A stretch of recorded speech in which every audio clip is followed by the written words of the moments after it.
अस्सलाम वालेकुम। बात करने वाले हैं वहाब रियाज की प्रेस कॉन्फ्रेंस के ऐसे मज़ेदार और चंद ऐसे इंफॉर्मेटिव लम्हात आपके साथ शेयर करने वाले हैं कि सुनकर आपको भी मज़ा आने वाला है। साथ में हम बताएंगे अहमद शहजाद के हवाले से वहाब रियाज ने क्या डिस्कशन की है और साथ में वहाब रियाज और सलमान बट की दोस्ती को लेकर, कामरान अकमल की दोस्ती को लेकर उन्होंने क्या डिस्कशन की है और साथ में बताने वाले हैं सेंट्रल कॉन्ट्रैक्ट में 2024 का किसका नाम आने वाला है। साथ में हम ये भी आपको बताएंगे साहिबजादा फरहान के लिए कौन सी खुशी की खबर दौड़ पड़ी है। ये सब डिस्कशन इसी वीडियो में हम आपके साथ करेंगे। साथ में हम प्रेस कॉन्फ्रेंस के कुछ लम्हात आपके साथ शेयर करेंगे। हमारे साथ रहिए, वीडियो एंड तक जरूर देखिएगा। वीडियो अच्छी लगे तो लाइक सब्सक्राइब करना ना भूलिएगा। तो चलते हैं वहाब रियाज की प्रेस कॉन्फ्रेंस की तरफ।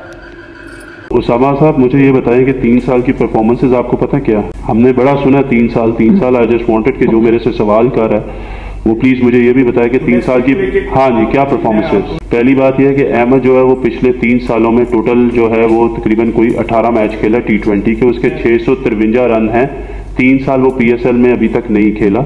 अच्छी चीज़ ये है कि इस कंपटीशन में अहमद शहजाद ने 4 मैचों में 4 50 किया और उसका स्कोर कोई 270 प्लस है। मुझे हर एक चीज़ की इंफॉर्मेशन है, मेरी हर एक लड़के पे नज़र है। साहिबजादा फरहान की यहाँ पे किसी ने बात की और मैं अहमद को देख रहा हूँ, ये नहीं हुआ कि अहमद राइट ऑफ नहीं है। He is performing well and I want him to perform well, क्योंकि अगर वो परफॉर्म करेगा तो उसमें पाकिस्तान के लिए आगे बेहतरी है। रहेगी साहिबजादा फरहान की बात, तो आप लोगों में से काफ़ी लोगों को ये बात नहीं पता कि जब साहिबजादा फरहान इस टेस्ट स्क्वाड में हिस्सा नहीं बना सके थे तो मेरी उनसे ऑफ द रिकॉर्ड बात हुई है। ऑफ द रिकॉर्ड मैंने उनको फ़ोन किया और उनको यही कहा है कि आई होप कि you are not disappointed, because अभी जो हमारा ओपनिंग स्लॉट है वो टोटली सेटल्ड है और आप स्कोर करें, आप स्कोर करते जाओ और इंशाल्लाह आने वाले वक्त में हमारे शाहीन के टूर्स आ रहे हैं और you will be a part of it because we want to develop you because you have performed really well. उसकी बहुत मेहरबानी कि उसने मेरी बात को समझा कि उसको जिसको रिप्लेस करना वो इमामुल हक अब्दुल्ला शफीक हैं और शान हैं और वो अभी रिसेंटली उनकी परफॉर्मेंसेस हैं।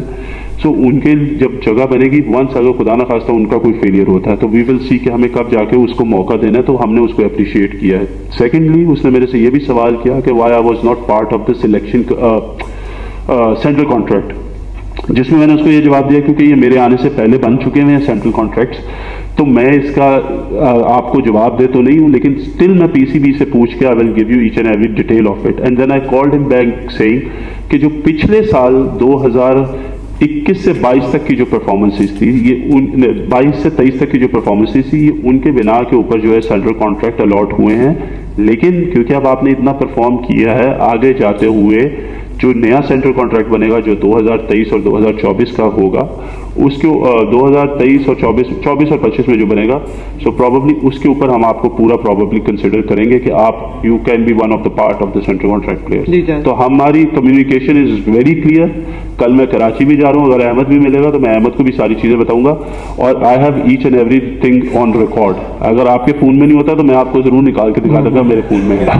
मैं यही आप लोगों को बात बताना चाह रहा हूँ कि क्योंकि हम इकट्ठे खेले हुए हैं, हमारी एक दोस्ती है और उसको जो है गलत अंदाज में साबित करने की कोशिश की जा रही है।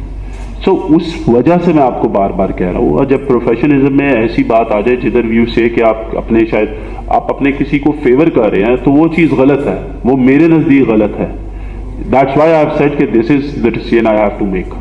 यह टीम डायरेक्टर का, अगर आप हफीज़ भाई की बात करें तो उनका एक अपना पर्सनल स्टांस है जिसकी मैं बहुत ज़्यादा रिस्पेक्ट करता हूँ। और देखिए, हम लोग क्योंकि इस वक्त इकट्ठे काम भी कर रहे हैं तो उनका अगर कोई उनसे मेरी अगर इस बारे में बात हुई है और वो अगर उनका कोई डिसीजन है तो मैं उसकी भी रिस्पेक्ट करता हूँ and he has respected my decision as well. ऐसा नहीं है कि he hasn't respected my decision, he is been very much supportive to me on this. और उसकी वजह से मेरा ये ख्याल है कि वो तो काफ़ी देर से इन चीज़ों के बारे में बात कर रहे थे, लेकिन बात यह है कि when it comes to my decision it is my decision, not his decision. यार अच्छा, मैं आपको बता दूं, मैं आपकी बात को सर करता हूं इस पर भी। असद शफीक जो है वो इंशाल्लाह आने वाले वक्त में हमारे ये कंसल्टेंट होंगे और क्योंकि अभी मेंबर्स नहीं, but he will be a consultant. Secondly मैं खुद कल कराची ट्रैवल कर रहा हूँ, क्योंकि ऑब्वियसली हम लोगों ने आगे जाके जो न्यूजीलैंड टूर है उसके लिए जो हमने मीटिंग्स करनी है, बातें करनी है और सारा कुछ डिस्कस करना, तो उसके लिए कल जितनी भी मेरी टीम है जो कंसल्टेंट्स की प्लस जो हमारे सिलेक्टर्स हैं वो सारे हम लोग ऑन बोर्ड होंगे। कल एक मीटिंग हम लोग कराची में 2 दिन के लिए वहाँ पे होंगे और हम लोग चीज़ों को डिस्कस करेंगे फर्दर कि आगे किस तरीके से हमारे क्या प्लान्स हैं और किस तरीके से चीज़ों को लेके जाना है।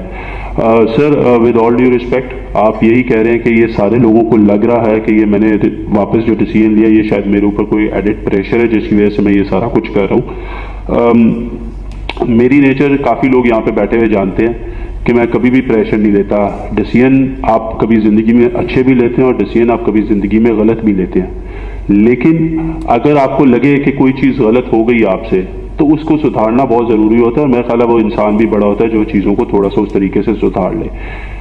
मैंने आपको कहा कोई इशू नहीं था एक्सेप्ट इसके साथ लिंक किया जा रहा है मुझे उसके, सो वो ही एक वजह है। अदरवाइज मुझे यकीन करें जो भी लोग इस वक्त मीडिया पे जो भी बात करें मुझे उससे कोई फर्क नहीं पड़ता। I am here to give my best, I have taken a responsibility और मैं चाहता हूँ कि मैं उसको बड़ा फेयर एंड स्क्वेयर करूँ। कल को कोई ये बंदा उसके ऊपर बात नहीं करे कि शायद ये रीज़न हो सकता है या ये एक्स रीज़न हो सकता है। सो मैं इस वजह से ये कहता हूँ कि मैं उस चीज़ को मद्देनजर रखते हुए I am very blunt to say this, और मैं कभी भी लोगों से नहीं उस तरह हुआ। आप गलती करके सीखते भी और जब आप अच्छा काम करते तो उसकी अप्रिसिएशन भी आनी चाहिए, तो इसमें कोई बुराई नहीं है।